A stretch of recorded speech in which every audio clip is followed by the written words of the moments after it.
maanta asxaabay halkan waxaa ila fadhiya saad aragtaan wariyaheenni weynaa waa Cabdisaaq Xaaji Catoosh oo doonayna inaanu ka raali gelino page been abuura oo magaciisa lagu qoray oo maalin dhaweyd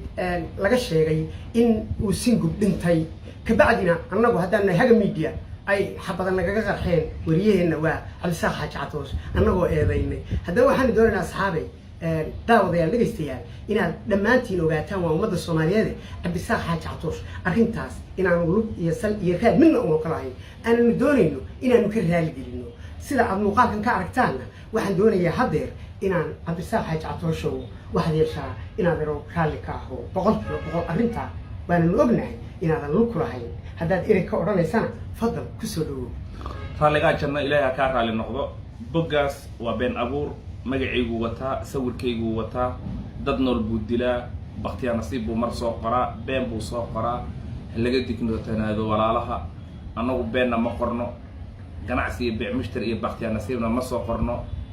dad noolna ma dilno halaga taxadaro waxa ugu wanaagsan ee lagu eegi karna waxa weeyaan markaad aragto waxyaabo annaga aadan nooga baranin inaan bogga naga soo dhigno bal isweydii deedna boggi dib u raac meeqa qof oo followers wataa ama ku taxan calaamadii buluutiga maleeyahay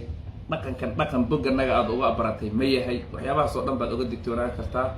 qofkaasna waxaan leenahay noocu yahay walaalow ka digtoonaa waa dembi adduuniya aakhirna aanan u fiicnayn inaad qof bini aadan magaciisa dad kale ku xumayso waan dhirane raaligaaga janna ilaahay ka raali noqdo kulligan insha Allah. Assalamu alaykum wa rahmatullahi wa barakatuh.